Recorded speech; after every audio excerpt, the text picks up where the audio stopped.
Good morning, good afternoon, perhaps good evening to participants from around the world. I'm Lydia Ruddy, Director of Communications for the Economic Research Institute for ASEAN and East Asia, also known as ERIA, and I'll be your MC today. I wish you a warm welcome to this session of the ASEAN On Point Public Forum series that we co-host with the ASEAN Secretariat every year. We are honored to partner with them today on this very important topic, ensuring food security in post-pandemic ASEAN. This event builds on the findings of the first ASEAN On Point Forum on sustainable food and agricultural productivity. Today's event will focus on trade, logistics, infrastructure, and the threat of food nationalism. The goal is to focus on the policy side of the discussion because we hope to provide a set of policy recommendations that can be taken up by the relevant ASEAN officials. In a few weeks, ERIA will publish a report that includes the recommendations. Without further ado, I would like to ask Mr. Ahmad Zafarullah, Director of ASEAN Integration Monitoring Director of the ASEAN Secretariat, to give opening remarks. Zafar, over to you. Thank you, Lydia. Very good morning to everybody. So before I begin, just allow me to first thank everyone for joining our event this morning. This ASEAN On Point Public Forum is a very important public outreach initiative that we pursue with our partner, the Economic Research Institute of ASEAN and East Asia area. For this, allow me on behalf of the ASEAN Secretariat to express our deepest appreciations to ERIA for having assisted us in organizing this event. In addition, allow me to also thank our moderator this morning, Professor Paul Teng, as well as our two panelists, Dr. Raymond from University of the Philippines of Economics, and also a former colleague of ours, Dr. Risti Permani of University of Queensland. So we are certainly looking forward to hear from all of you, your views on how ASEAN could ensure food security in the post-pandemic environment. So ladies and gentlemen, just allow me to share a little bit of our view at the ASEAN Secretariat on the importance of food security. Food security has been recognized in ASEAN as the fundamental right of all people to access sufficient, safe, and nutritious food that meet their dietary needs and food preferences for an active and healthy life at all times. However, the problem of access to food is still numerous, many of which has been present even outside the context of the COVID-19 pandemic. And then notwithstanding economic progress that ASEAN has attained so far, the region continues to be confronted with the challenge of food security. So if you look at a study by FAO recently and UNICEF, it was estimated that in 2020, around 376 million people in the Asia-Pacific region faced hunger, or nearly 54 million more people than a year earlier, while another 1.1 billion people did not have access to adequate food. Food security has always been at the forefront of ASEAN integration agenda. So if you look at our priorities in this regard, we are looking into building resilience against food crisis, also promoting good nutrition and healthy diet, and also to keep our market open as reflected by several initiatives such as the ASEAN Food Security Reserve Board, ASEAN Food Security Information System, ASEAN +3 Emergency Rice Reserve, and also the ASEAN Integrated Food Security Framework and Strategic Plan of Action on Food Security. And during the pandemic, for example, ASEAN was also quick to keep its market open so that we can sustain normal flows of trade, particularly with regard to food and foodstuff. For example, we have the Hanoi Plan of Action to strengthen economic cooperation and supply chain connectivity. So with this MOU, so the AMS undertake commitment not to introduce or maintain trade restrictive NTMs on some 157 tariff lines that are classified as essential. So discussions are currently ongoing so that we can expand this list of essential goods to include more essential food and agriculture. And at the same time, ASEAN is also exploring ways in which food security could be incorporated in the recently launched negotiations of the upgrading of the ASEAN Trade in Goods Agreement. So ladies and gentlemen, while those trade-related measures have been key to promote region's food security, obviously there are still a lot needs to be done to ensure that our trade cooperation can contribute more to food resiliency in the region. Attention, for example, can be given to the role of logistics sector. Logistic in food value chain include all activities that enable the flow of agricultural inputs, outputs, and agriculture-related services, such as transportation, warehousing, procurement, packaging, and so on. And the efficacy of logistics is therefore critical for the agri-food sector, and this is particularly so in time of crisis.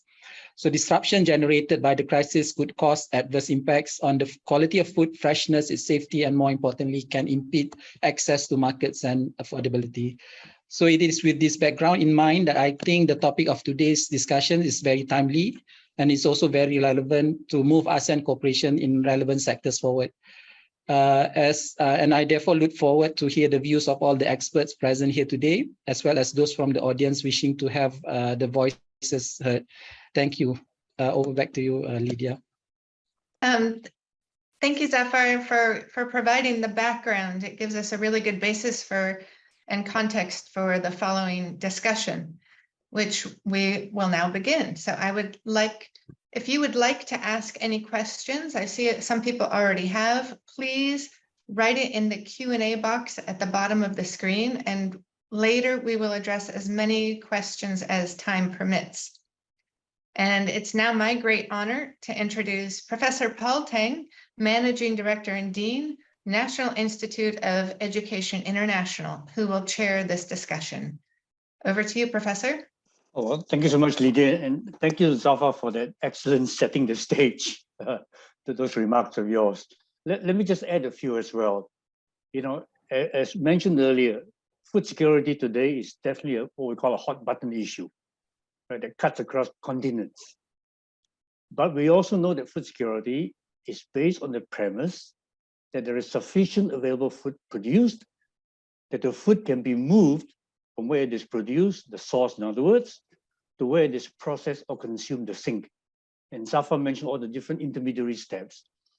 Now, we also know that this movement of food can only take place within countries or between countries, right? If the right enablers are in place. And he mentioned a few of those. And let me just add that policies, regulations, infrastructure, logistics support, are definitely very key as well, to move all this food around.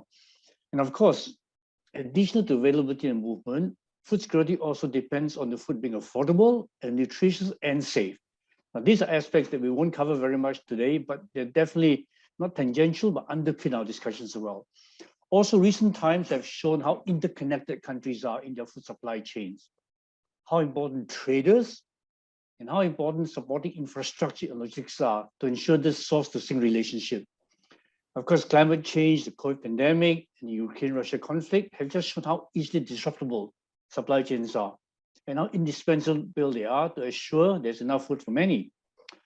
So hopefully in the next 40 minutes or so, our two experts will help us to understand the issues more deeply and also share their experiences on this topic. We're indeed very privileged to have two experts on this panel. Dr. Ramon Clarete, professor and former dean of economics at the University of Philippines, Diliman, is currently the consultant economist to Winrock International in the Philippines. He is one of Asia's foremost experts on trade economics. Yeah, I think to kind of say it in a very humble manner, right? And of course, Dr. Risti Permani, currently a senior lecturer at the University of Queensland, has had tremendous experience in the ASEAN region. So to start off, now we know that many ASEAN countries depend on trade to ensure food security. I would like to start off our discussion by asking each of our panelists to comment on this, the ASEAN dependency on trade to ensure food security. Of course, we start with Dr. Permani. From the perspective of an expert currently living in a food surplus country that exports more than half of its food. It will then be followed by Dr. Clarete, from the perspective of an expert living in an ASEAN country, which is a large importer of food. Different perspectives. So Risti, let's start with you, please.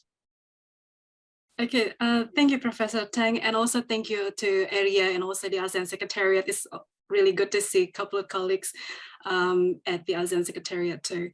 Okay, I guess addressing food security, that's $1 million question. But then the more we think of it, I think we should first acknowledge that there are multiple answers to the questions. And I guess our discussion will try to address this issue from a food system perspective. So as Professor Tang mentioned, it's not just about logistics, but there's also this production, this retail, this policy, infrastructure, and so on. So coming back to your question, Professor Tang, while many countries, including ASEAN member states, are dependent on food imports, I guess the story of Australia is quite different. And this can be probably an example of how international trade can be useful to assist global food security, and especially in our region. As we know, there is non-uniform distribution of food supplies because of variations in climate, weather, land, capital, human resources, and technology availability. Some countries just don't have enough resources to meet their domestic demand, whilst there are also countries like Australia that can help fill in the gap. Australia exports 72% of the agriculture production, and agriculture sector represents 12% of Australian total goods and services exports. So there's a huge supply from down under that can assist the ASEAN region. What is interesting is that many would have thought that food security is never an issue for Australia. And even at the start of pandemic, the narrative was that Australia is one of the most food secured countries in the world. But if you look at mid this year, the narrative actually changed. We start seeing some articles, newspaper putting pressure on the government to tackle food insecurity because of increased food prices and also the cost of living. So I guess one thing that we learned is that first, even major agriculture producing countries like Australia is not immune to global shocks. We've experienced interest rates increase 5th time in a row, and there'll be another one in October. And one of the most significant drivers to food production has been the increasing fuel prices due to Russia and Ukraine conflicts. So that's a first lesson learned from Australian story that I think also applicable to ASEAN in terms of these, global external factors that have to be taken into account when we want to address food security. And the second one, I think it's also highlights the importance of addressing all 4 pillars of food security. Mrs. Zafar has already mentioned about, the concept of food security. And it's not just about production, having enough supply, but I think as we see from the pandemic, it's also about access and utility. So people wouldn't be food security if they had to switch to cheaper and less nutritious foods, which happens to some can become. So then the question is, what's the solution for? I mentioned about the role of trade, and probably that's something, but the most important to, if you want to security and to the regional, because free comes for a lot of our smallholder in the region. So that's probably, Professor Tang, I will stop here, and it's probably something that we can further discuss later on. Thank you. Great. Well, thank you so much. I think to me what is disconcerting is if a food basket country like Australia can have a certain level of food insecurity, what more for ASEAN countries? Let's have some time to discuss that. Let me now give the floor to Dr. Clarete from his perspective. Ramon, please. Yeah. Good morning, Paul, Professor Paul, and thank you for ERIA and for me to be one of the panelists. Yes, the food exporting countries among developing countries. I can remember, for example, in the 1980s during the Uruguay round, we are part of the Cairns group of countries. This is the group of exporting countries which lobbied hard to include agriculture in the Uruguay round of negotiations. But then now the Philippines has turned to become a significant food importer. Its food and agriculture exports used to be 64% of the total exports in the 1960s. Now it's about 8%. And if you look at imports, In the meantime, agricultural imports were 19% of total imports of the country in the 1960s. And going down to the 70s and 80s, the share of this went down. But after the 1980s, it just spiked. Until now, it's about 20% of total imports. In fact, the tradability of the agriculture and food sector had shrunk. And that is, I think, very unfortunate. Exports, for example, of food and agricultural products shrunk from about a third of the gross value added of agriculture to about 1.6% now. So there's a significant drop of the share of tradable exports to the total GVA. In the meantime, food and agriculture import share fell from a share of 6% to about 2%. So we have a more inward-looking type of agriculture sector. Yeah, these statistics indicate a trend of low productivity against a backdrop of high population growth relatively.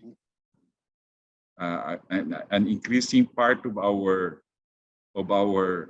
food requirements are being imported, particularly rice. So we are very much dependent on the ASEAN region being a major importer of rice in the world. I think sometime in 2008, we were the #1 importer of rice, as a matter of fact. And it's quite unfortunate because we used to be leading the green revolution among the first among developing countries that implemented higher yielding varieties. So we lost that advantage over the years. So in short, I think the Philippines have become dependent on trade in terms of our imports, importing our food and agricultural food requirements significantly. That's why we are sort of concerned if there's going to be disruptions in international trade like what COVID introduced, and what we can do, because internally we are really unable to cope up with producing more internally. We really need trade. Thank you. Well, thank you so much, Ramon. If I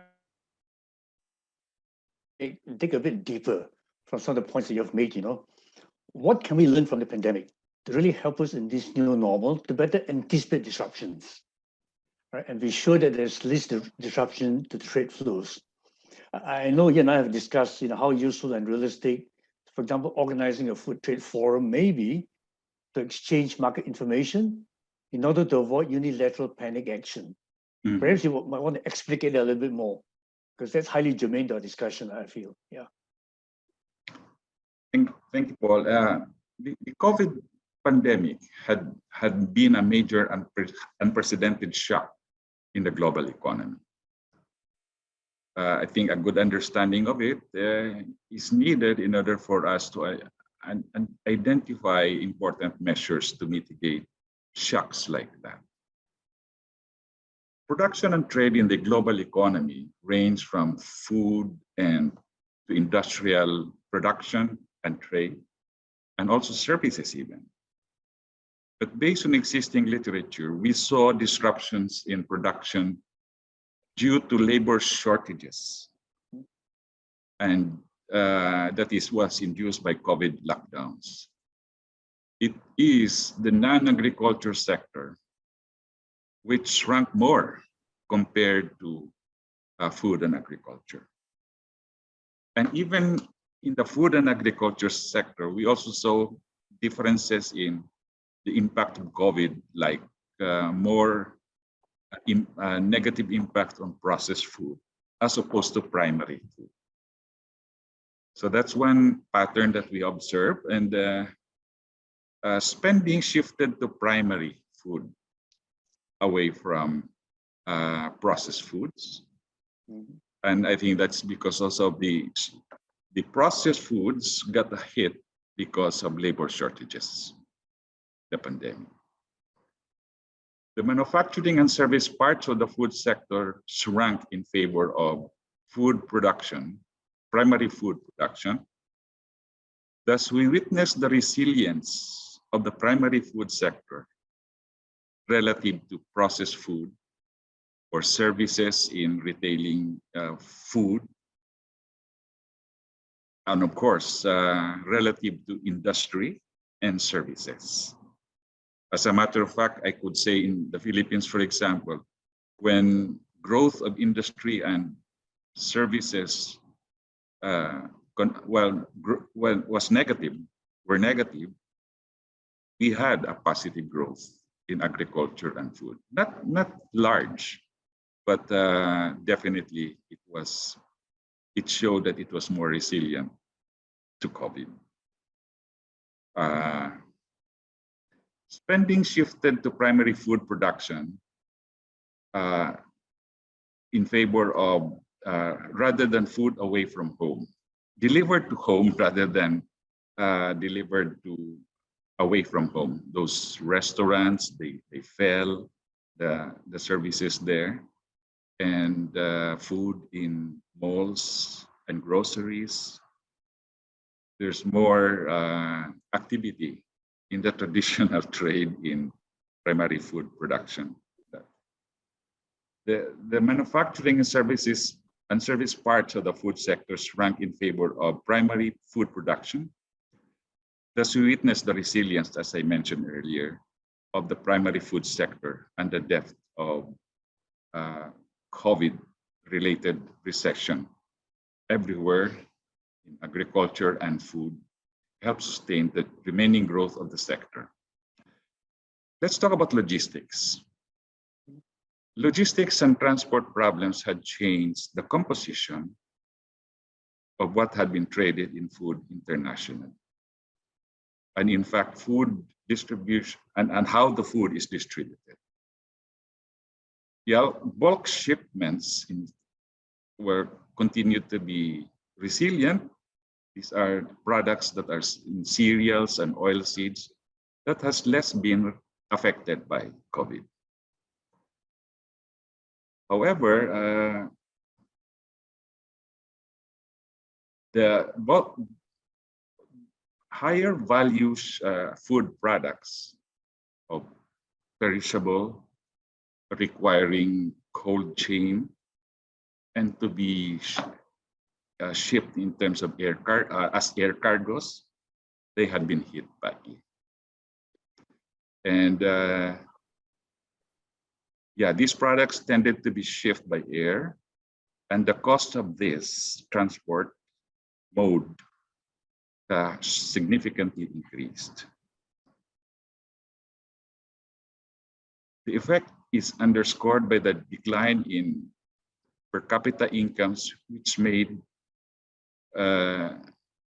shifted demand from such expensive food into basic essentials.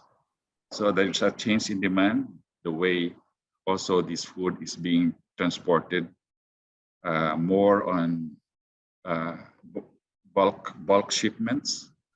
And yeah, for me, back to your question, we still need to show the trade needs to be strengthened in a way. In other words, while we went through the COVID, I think trade remains to be an important relief to mitigate the adverse effects of COVID-related recession. But there was one thing that we observed through this, and that is the emergence of e-commerce in food and agriculture distribution. E-commerce has been there in the industry, in manufactured products, but we saw in developing countries, I think, an application of that concept also to primary food. Mm-hmm. And then not only that, because of the preference to deliver it in homes, there has also been a transport mode that is relatively labor intensive and very important in keeping food distributed and ensuring that the households have access to primary food supply. Okay. Thank you. Well, thanks very much, Ramon. I think you've given a more comprehensive answer than I expected. But mindful of the timing, so I want to now shift slightly, to ask Dr. Pramani a question that relates really to the movement of food within countries. This was one of the questions in the Q&A, in fact, and I know, Aristide, you have done research on this. Huh? So we do know from the pandemic that, even within countries with e-commerce and others, that you can also disrupt the within country movement of food. So from your research and perspective, what are ways that countries, can help to improve the assurance of within country food logistics? I'd like to hear your views on that. Yeah. Thank you, Professor Tang. Before I address, something at the national level, I just want to quickly add that there is also opportunity for ASEAN as a region to address this issue in terms of logistical challenges and, put into perspectives what we learned from the pandemic so that the region can be better prepared for the future crisis. Mrs. Zafar mentioned a couple of ASEAN initiatives, including the Hanoi Plan of Action and so on. So there are a lot of good commitments being put on the table already, but I guess the challenge for ASEAN is really the effective implementation of all those initiatives. Now, going to your question about what can ASEAN member states do within the country, and yes, you mentioned, so I did some research with colleagues in Indonesia at IPB University, and yeah, similar to what Dr. Rahman Clarete mentioned, is that there is massive increase in e-commerce. So the pandemic hasn't, provided equal, I guess, impacts for everyone. Some actually experience, huge profits from this e-commerce movement. And I think what we learned is that a lot of the within country food logistics solutions are coming from the private sector. So it's not all about the government solution. Not necessarily that it is the government who, did the job properly. Although there are also, opportunities for government to contribute. So we've seen many companies adopt novel supply chain designs and innovative marketing channels. So in our study on e-commerce in Indonesia, for example, we've seen retailers shifting from offline to online, and some also shift from B2B, business to business to consumers, because they want to target like a small household as the retail segments. And we also see some, what we call as the omni-channels. They want to allow seamless transition, integration between online and offline channels. So collect and pick up options sort of thing. And if you look at the global scale, they also experience from other countries that I think can benefit ASEAN member states to better prepare for future crises. We've seen like in the United States and then also the European, there's some horizontal collaboration where companies, they form partnership and to, form like integrated logistics services instead of just relying on their in-house logistical facilities. They improve management system. They adopt new software to optimize the transportation routes. And I think one important lesson is also to expand and also diversify the supplier base. And this is critical. And there's been some studies that see those who are innovative and able to switch to other suppliers are those who are able to, sustain in the market and even, increase their profits during the pandemic. And I think if you look at the industry level, what can be done is also to facilitate this exchange of experience and also best practices. So industry associations can play a role in this area. So that to encourage businesses to adopt some best practices, industry best practices, including things like contactless delivery, and we've seen quite some examples in Australia. And the other thing is also nearshoring. So people to nearshoring, so they relocate the the supplier base to somewhere closer to their operation. So this is to reduce dependency on complex global logistics. So I guess to end my response to your question, so there's no one size fits all solution. Different companies would have different circumstances and so on.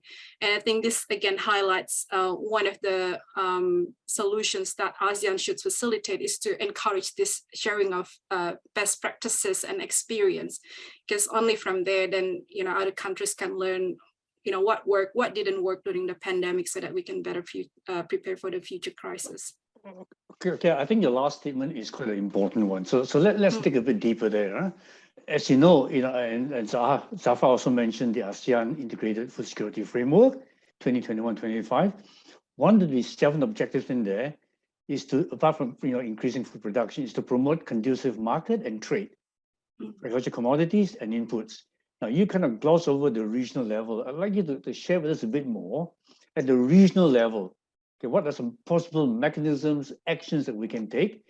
And then I'm also going to ask Ramon the same question after this. Okay, we'll go over to you first. Risti, please. Okay, thank you, Professor Tang. Yeah, and I guess really the challenge with ASEAN is that we've got multiple initiatives, and I think it's also important to remember that ASEAN is also a good global citizen. You know, at the recent Australian economic ministers, if you look at from the joint media statement, there is a strong emphasis to ensure food security, that all these emergency responses to food security have to be, you know, temporary, targeted, and that's really in line with what was agreed at the WTO ministerial conference, the 12th ministerial conference. So I think if ASEAN continues to be like a good player in this global governance, that can be a good start.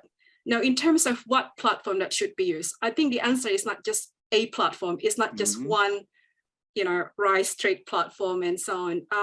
Australia has all these wonderful mechanisms, but again, challenge is effective implementation. And a couple of things that I would like to highlight. Zafar mentioned that currently ASEAN is doing the upgrade negotiations in ATIGA.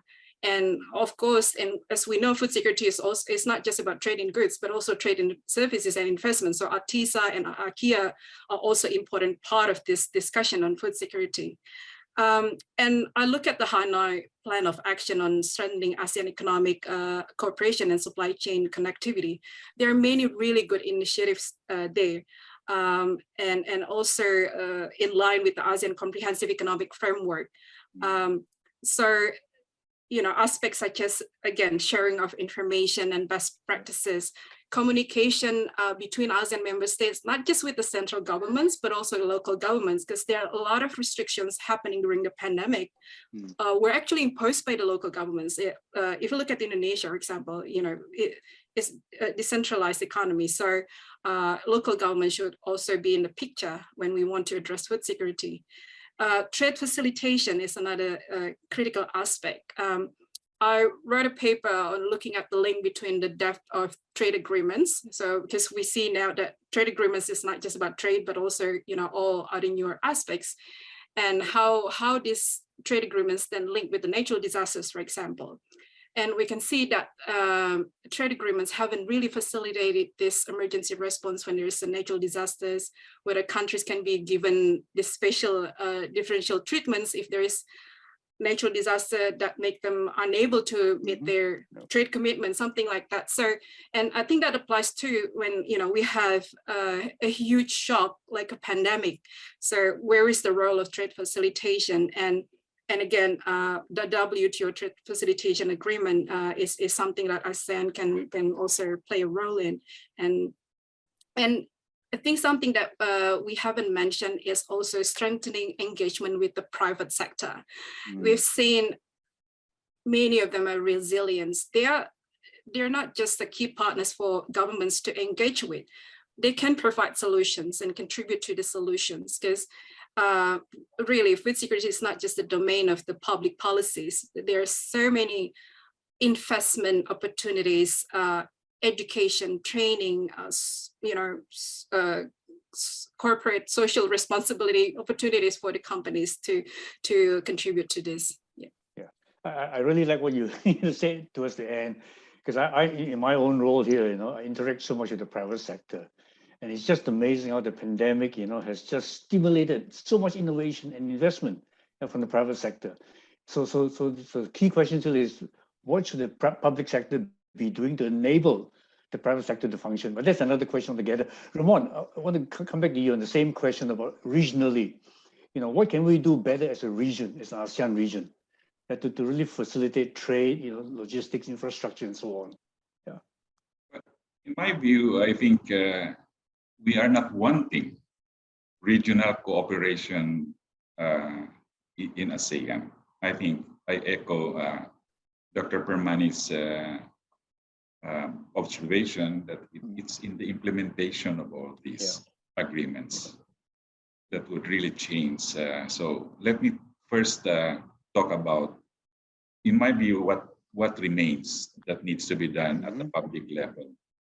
Well, it may not be comprehensive enough, but yeah, for example, in the harmonization of our food safety regulations, so we can facilitate more trade in food and agriculture products within the region. It's easy to say that because we already have international agreements on this one. Right. But what can we do regionally that would sort of strengthen our trade in the region? So we know the standards, and countries have differing interpretations of these standards. And that has also to do about their orientation about whether trade is important or not. Number two, we have technologies developing in agriculture and food. I refer to biotechnology, modern biotechnology. I may say that the Philippines has led in the introduction of regulation in biotechnology, but there remains to be a lag between that Philippine experience and other countries. So that could then prevent the trade in biotech-related products. And I think the ASEAN may consider, again, harmonizing their own regulations. What can be done? I mean, I'm sure there's varying differences rather in on the concept of safetiness and importance of biotech products, but we should start somewhere. I think there's already a unit in ASEAN that talks about these things, but we need to aim, what can we do in the next, say, 3 years? And food security, we saw these fluctuations in food, tendencies of some countries to actually restrict their exports in some food items, particularly rice. Now, why? Because they may have varying perceptions also about the market and their own national food security. But then that is the crux of the matter is we really need to share market information. And this can be facilitated if our agriculture ministers would have regular meetings to assess the market where it is, and we share information so that we have a coordinated response to any shocks in the food sector. Like, for example, we in the Philippines right now, we look at these problems as, because we have liberalized rice imports 2 years ago. And now that you have markets like China has a drought and may be going into the market in a major way. And of course, Vietnam and Thailand may have other ways how to use the rice. So these kind of concerns could disrupt trade and could also that disruption could also lead to food insecurity in the region. And that, I think, needs to be addressed. So these are some of the roles the public sector can do. Now, going now to the implementation, it's got to be that the private sector must be provided incentive to observe these agreements. And again, there's an important role here of the public sector in looking at how we can actually implement trade facilitation. And so that these agreements can be implemented more effectively. And not only the current perceptions now that we are very good at coming up with agreements, but the impact is not there. Yeah. It's not sustained, the implementation. Okay. I don't know the solution yet, but I think we should be moving at that, at the way how to improve implementation. Yeah. And I think the private sector has an important role. Mm. It may not just be the ministers that's going to be there in the meetings, but they would also be participative of this kind of discussions. Thank you. Yeah. Thank you so much to both of you. In fact, I think you've outlined some very important steps, to take us to a more, I would say, engaging, comprehensive, cooperative system, ecosystem, in fact, within ASEAN. And especially, if I may just pick up on one point, this information point. I think we all recall after the 2007-08 crisis, right? IFPI came up with a strong recommendation that we need to exchange information to avoid panics. And we know that Indonesia, under Indonesia's leadership, G20, the agriculture management information system has received a lot of attention. And now, of course, with Indonesia becoming the ASEAN chair, perhaps EFSIS, right, the Food Security Information System, may also get an extra injection of life. Because you're right, information is really critical for us to avoid panic actions within ASEAN. And we really don't want that, because in many respects, we also depend on each other. I'm sorry, as a moderator, I shouldn't be giving my opinions, but I just wanted to mention that, because I think you do actually make very important comments there. I'm very mindful of the time. Perhaps, one last point I'd like to get your take on. We mentioned e-commerce, and this really hits at the whole, importance of digitalization, right? Digital agriculture, the role of the fourth industrial revolution in helping us in food security in the ASEAN region. I know AMAF is keen on that, so is a lot of individual governments. What's your take? How much further can we, in fact, basically use digitalization to help us improve our food security situation? Not just vis-a-vis trade and logistics, but in total. Yeah. So remaining minutes, we start with Dr. Brahmani and then Dr. Clarete. Yeah, I guess it is nearly impossible not to talk about, food security without including digital transformation in it. There's massive opportunity with regard to digital agriculture, and it's not just e-commerce. E-commerce just at the right end of the supply chain, right. But production logistics side of it. I guess, yeah, it's really good momentum, as you mentioned, Professor Tang, that Indonesia will take the ASEAN chairmanship next year. And as we know, digital transformation has been, one of the focus of the G20 this year.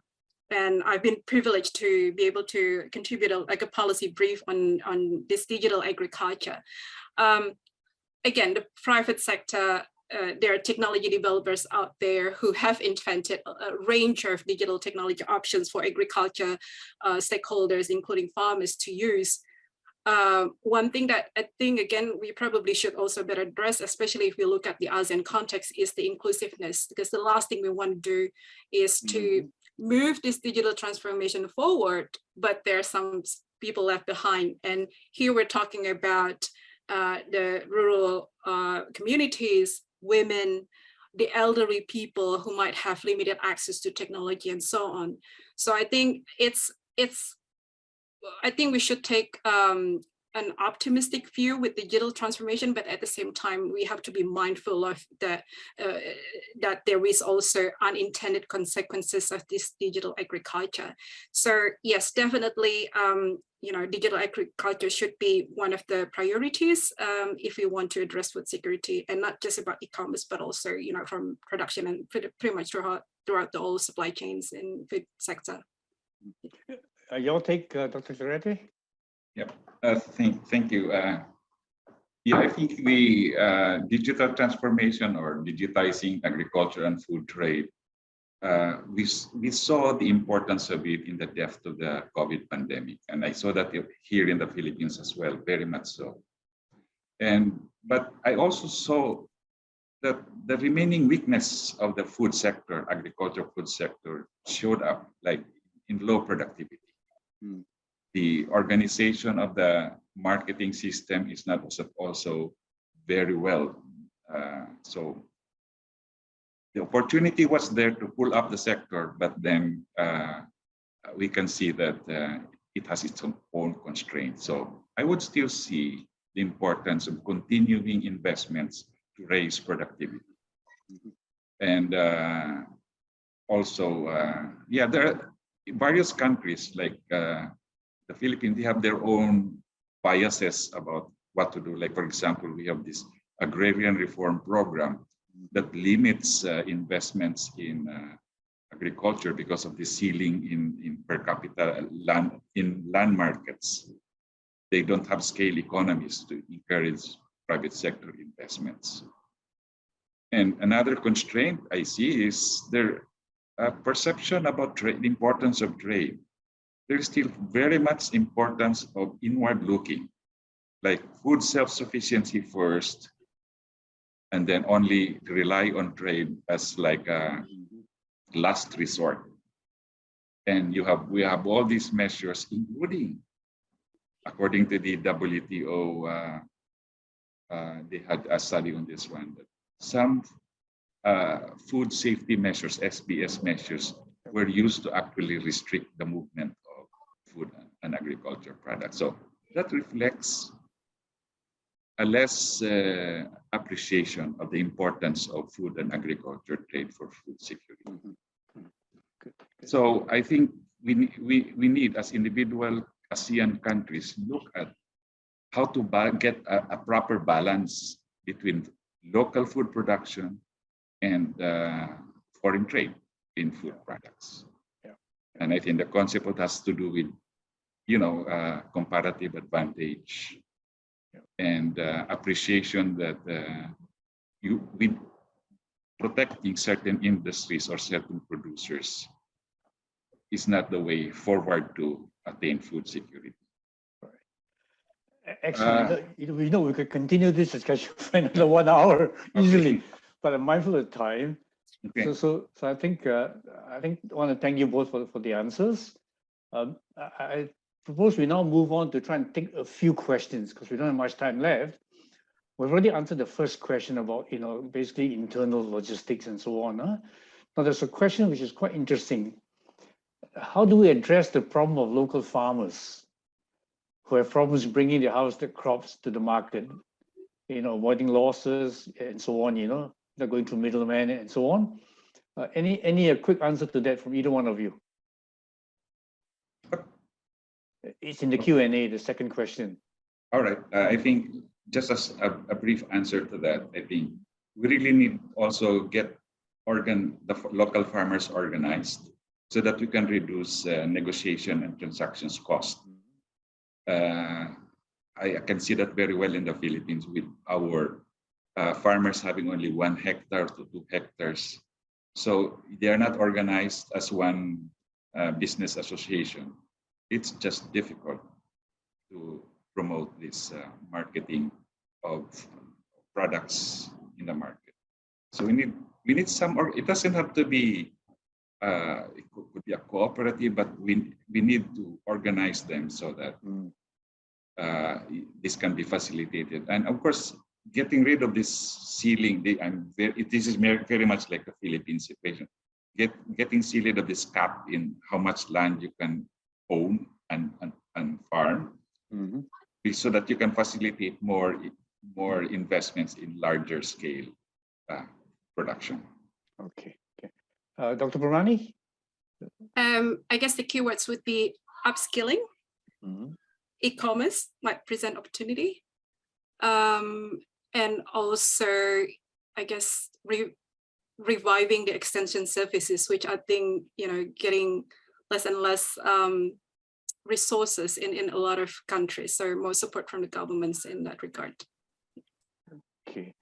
Sorry, I'm just tempted to ask you, Dr. Purani, don't you think that some of the public extension services are increasingly being replaced by the private extension services from the input companies?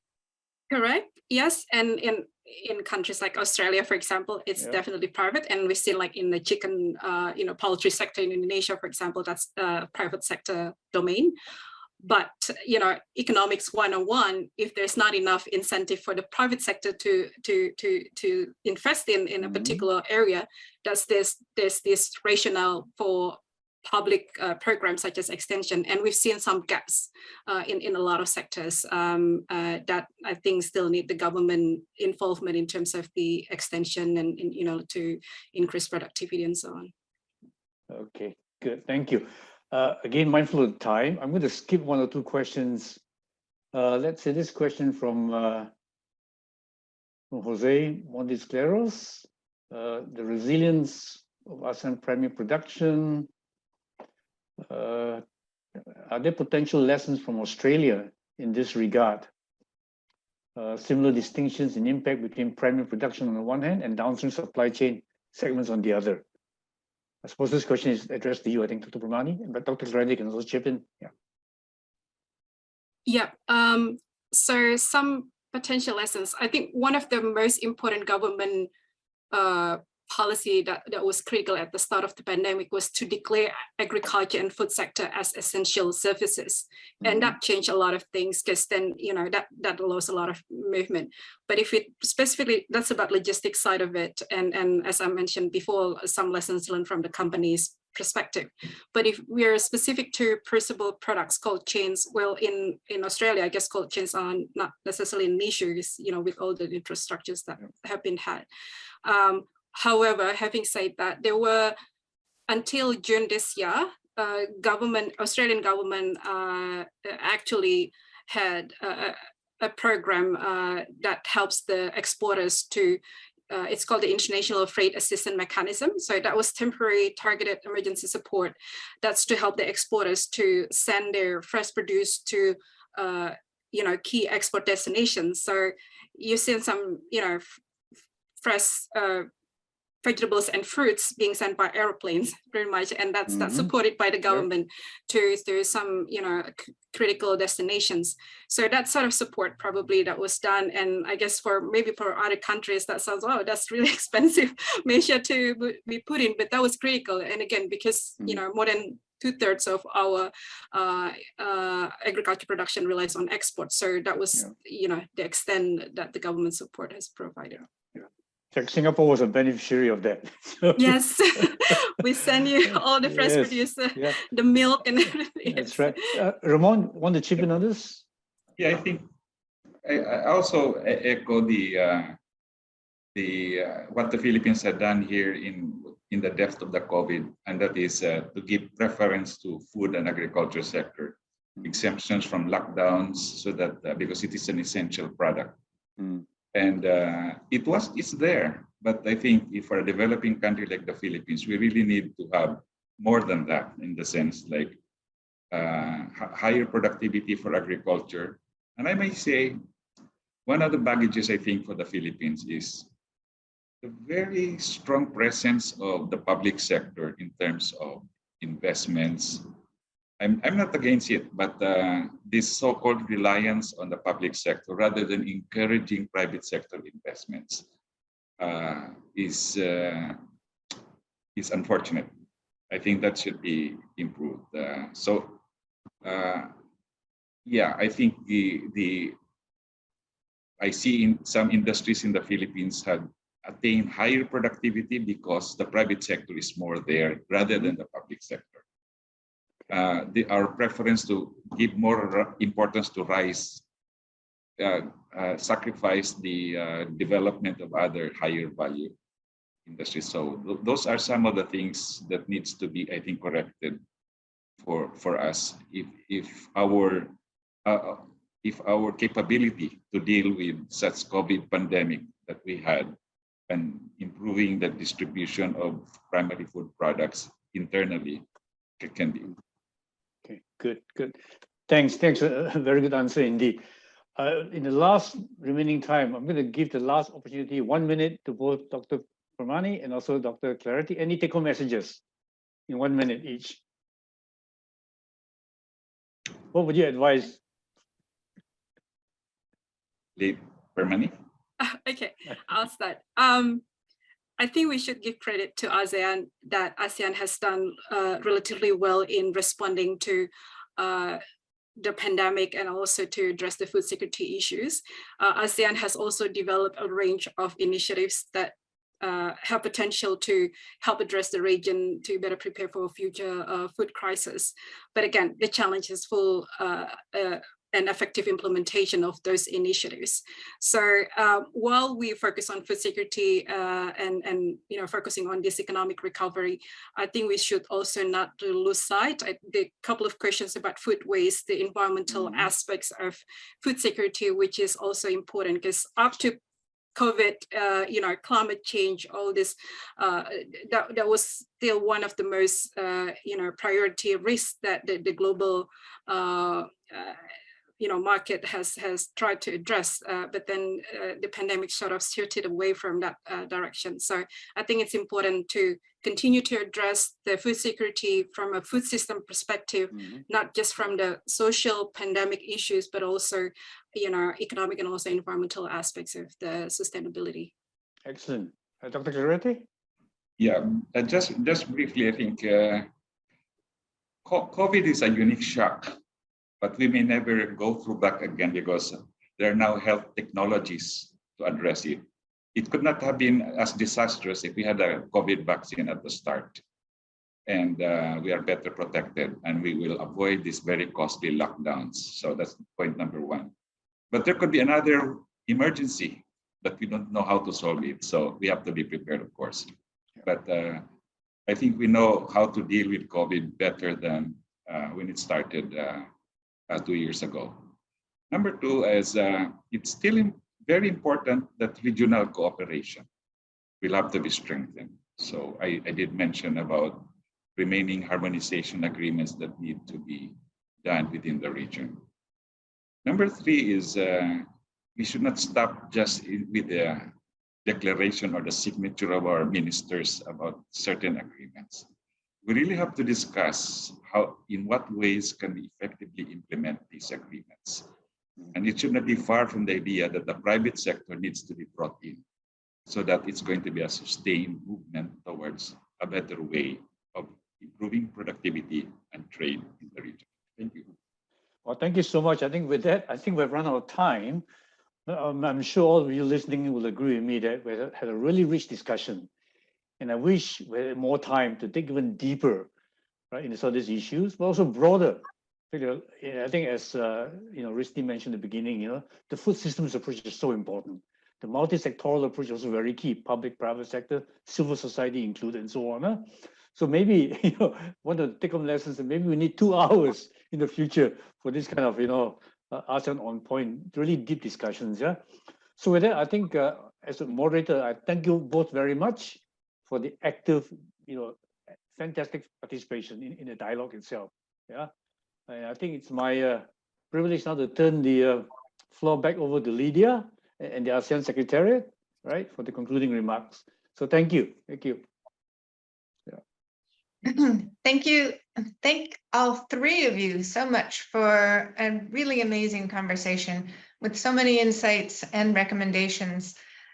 We greatly appreciate the participation of all three of you for really digging into these issues. And I agree, we could go on and perhaps we'll have some follow-on discussions if we can agree on another date and a time, because I certainly see a whole nother conversation on private sector, a whole nother conversation on digital. I mean, there were so many things that we could have tapped into there.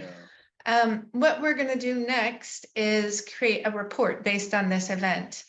And I'd like to mention thank you to all the participants who submitted the questions. What we will try and do is address those questions in the report. So we will send you a copy of this report in a few weeks. And then, yeah, hopefully it'll capture the full discussion and answer some of the questions that we weren't able to address this time around. With that, I don't know, Zafar, did you have anything else that you wanted to say? I wanted to thank the Secretariat as well for the great support as always. Yes, thank you, Lydia. I'll just want to thank again you and your team for organizing this, and as well as to all the panelists and Professor Tang for being such an excellent moderator. just to also inform that we'll take note of all the points that has been raised.